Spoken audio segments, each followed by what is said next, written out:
R&R Reviews back in the house. Check it. We'd like to welcome you back to R&R Reviews, where we're talking about movies and we're looking for your views. If you leave us a comment, we would really find it cool. We're two brothers here to school you on what you thought you knew. Just give us a moment and you'll believe it too. Be sure to click those buttons, don't be acting like a fool. You can find us on Facebook and Instagram too. Don't forget about Twitter, most of all YouTube. Yeah, don't forget to click those buttons. Alright, let's get to the review now. Welcome to the Cinema Club. R&R Reviews. Alright guys, let's waste no time in jumping straight into this week's review. Since we have already wasted a bunch of time with that extremely necessary rap, we don't want to prolong any further than we already have. This week, we want to try and get right to it and tell you about Guy Ritchie's latest plot-twisting gangster flick. But before we do, we just want to take a moment and say a special thanks to our sponsor, the Wilhelm Awareness Foundation. Fight the Scream. Alright, drum roll please. You have waited long enough for this week's review on The Gentleman. As always, our review will be spoiler-free. Now let's just preface this review by saying that this is what Guy Ritchie does best. Not Disney movies, but this.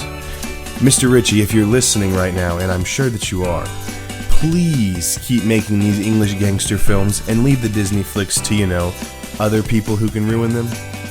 Now, The Gentleman is not without its faults. Wait, this movie was produced by Miramax? Isn't that Harvey Weinstein's company?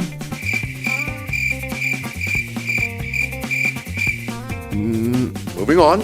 Anyway, we gave The Gentleman an overall rating of 8 out of 10 points.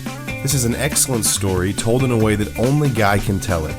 The plot itself isn't that crazy, but basically we follow Mickey Pearson, played by Matthew McConaughey, a big-time drug dealer in London, specifically a marijuana dealer who is trying to sell off his business and retire, or as mobsters say, going soft.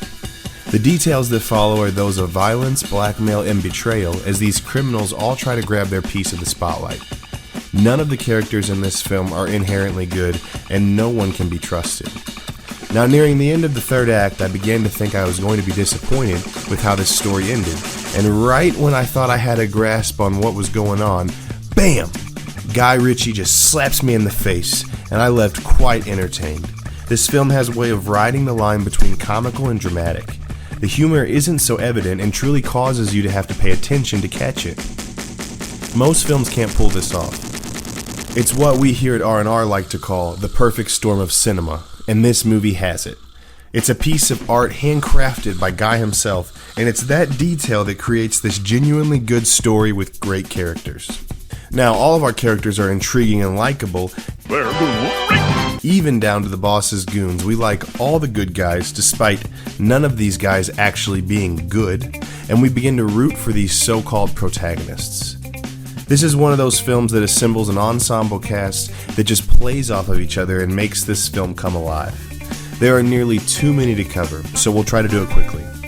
Now, first off, this movie stars some of the best facial hair and glasses in Hollywood history. Wow. So we have Mr. McConaughey, who is the perfect godfather of this operation. He is suave and has class, but can flip on a dime and show why he's the one in charge, even when it means laying down the law. You got Charlie Hunnam, the second in command. He has his comedic moments, but he really lacks a certain feel to bring a true authenticity to his character. He just felt out of place, and one of the only complaints of the film. Hugh Grant is the perfect amount of comedy and deception for this character. He makes you like him even if you don't want to. And then we have Michelle Dockery, who's charming and confident and deserved more screen time than what she got. Henry Golding, rocks the young spoiled punk, which is a new look for him. But wow, let me say, Colin Farrell made this movie. Wow. He was hilarious, he carried this light-hearted, nice guy tone, but could still get the job done. And in case we didn't mention it enough already, producer, writer, and director Guy Ritchie, who crafted this entire story and built all of these characters himself. Now in this film we get all of the classic Guy Ritchie shots. It didn't have or really need much, if any, CGI. It could have done without the weird, almost James Bond-esque opening credits scene though. Right. But all the cutaways and effects that play within the dialogue, nearly breaking the fourth wall, that is the signature of Guy. The way he lays out these scenes is what makes it such a solid film. It's not the story itself, but remember, it's how the story is being told. It has this quick-moving, slow escalating feeling that is just great cinema.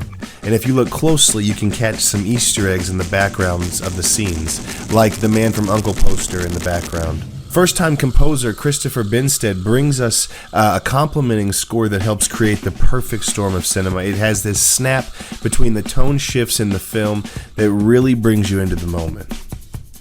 Now, this is definitely worth a watch, and we're not the only ones that think so.